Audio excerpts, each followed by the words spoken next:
Great deal. All right. Anybody questions? Yes?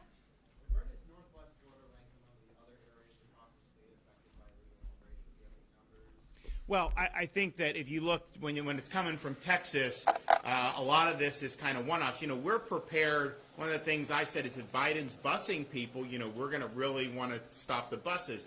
They haven't done that. What it is these people trickle in. It's a few illegals here, a few illegals there.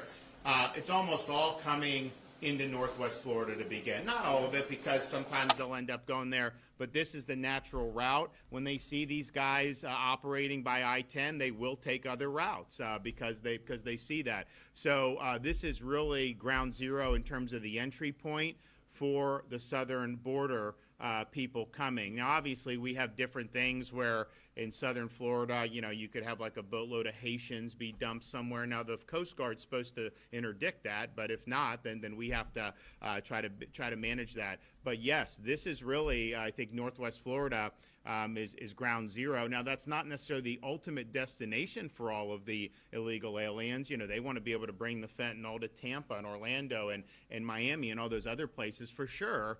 But, it's like if they're in the communities, they can do a lot of damage even if they're here for a short period of time. So both in terms of the entry point and then in terms of everything going on, this is an issue for this part of the state. And don't let anyone tell you that the only people affected by illegal immigration are the border towns. That's just not true. Although if you see what's happening now down in the border towns, you just had the first Republican elected in southern South Texas in 100 years in that congressional district.